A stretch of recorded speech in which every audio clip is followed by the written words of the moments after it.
నిర్మల్లో municipal సిబ్బందిపై cooption సభ్యుడు దాడి చేయడం కలకలం రేపింది. మున్సిపల్ సిబ్బంది పారిశుద్ధ్య పనులను ఆపేశారు. మరింత సమాచారాన్ని మా ప్రతినిధి మాంతయ్యని అడిగి తెలుసుకుందాం. మాంతయ్య, అసలు ఈ గొడవ కారణం ఏంటి? పారిశుద్ధ్య సిబ్బంది తిరిగి విధుల్లో చేరారా? శ్రీనివాస్, నిర్మల్ జిల్లా కేంద్రంలోని గాంధీ పార్క్ సమీపం వద్ద కూరగాయల మార్కెట్ ఉంది. అయితే కూరగాయల అమ్మకందారులు, దాంతోపాటు తోపుడు బండ్ల తోలు ఫ్రూట్స్ కానీ ఇతర కూరగాయల అమ్మక వాళ్ళంతా కూడా రోడ్డుపైనే విక్రయాలు చేస్తా ఉన్నారు.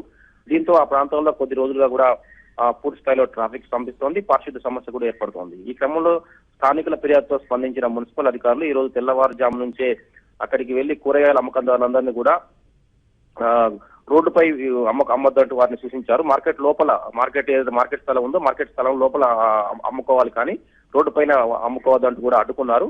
దీంతో రెండు వర్గాల మధ్య కూడా వాదన జరిగింది.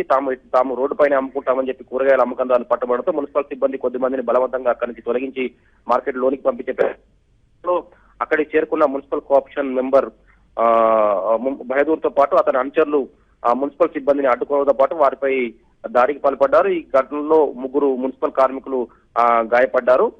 దీంతో మార్కెట్ యార్డు ఏదైతే అమ్మకం చేస్తున్న గాంధీ పార్క్ ఏరియాలో కొద్దిసేపు ఉద్రిక్త వాతావరణం ఏర్పడింది.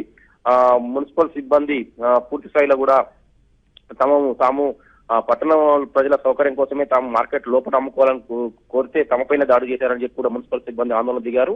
మున్సిపల్ సిబ్బంది అంతా కూడా మూకుమ్మడిగా విధులు బహిష్కరించి అందరూ డిఎస్పీ కార్యాలయానికి చేరుకున్నారు. మున్సిపల్ కమిషనర్ తో సహా డిఎస్పీ కార్యాలయం చేరుకొని ఎవరైతే తమ కార్మికులపై తమ సిబ్బందిపై దాడి చేశారో వారందరిపై కూడా ఎస్సీ అట్రాసిటీ కేసు నమోదు చేయాలని చెప్పి వారు డిమాండ్ చేస్తున్నారు. ఈ క్రమంలో నిర్మల్ మున్సిపాలిటీలో పూర్తి స్థాయిలో కూడా పారిశుద్ధ పనులన్నింటినీ కూడా విధులను బహిష్కరించడంతో పారిశుద్ధం పూర్తి స్థాయిలో పనులు నిలిచిపోయాయి.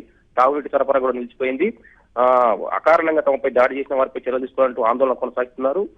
ఈ మధ్యాహ్నంలోగా నిందితులను అరెస్ట్ చేయడంతో పాటు వారిపై అట్రాసిటీ కేసు నమోదు చేసి అరెస్ట్ చేయకుంటే తాము పూర్తి స్థాయిలో కూడా విధులను బహిష్కరిస్తామని చెప్పి మున్సిపల్ సిబ్బంది స్పష్టం చేస్తున్నారు.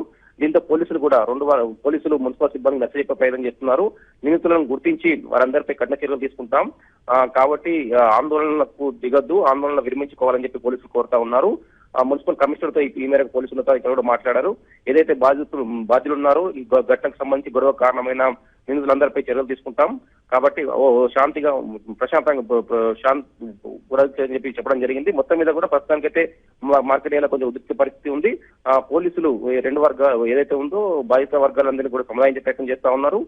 ప్రస్తుతానికైతే మున్సిపల్ సిబ్బంది ఇంకా విధుల్లో పాల్గొనలేదు. శ్రీనివాస్, రైట్. అలాగే అక్కడ ట్రాఫిక్ ఇబ్బంది లేకుండా మార్కెట్ ని వేరే చోటకి ఎక్కడైనా తరలించే అవకాశం ఉందా? దీనికి సంబంధించి వాళ్ళు ఏమైనా చర్చలు జరుపుతున్నారా? శ్రీనివాస్, అక్కడనే సమీపంలోనే మార్కెట్ ఉంది. అయితే మార్కెట్ లోపల కూరగాయలు అమ్మితే ఎవరు కొనుగోడానికి ఈ ఇంట్రెస్ట్ లోపలికి రావడం లేదని చెప్పి కూడా ఆ మార్కెట్ లోని అమ్మకందారులంతా కూడా రోడ్డు పైన అమ్ముకుంటున్నారు.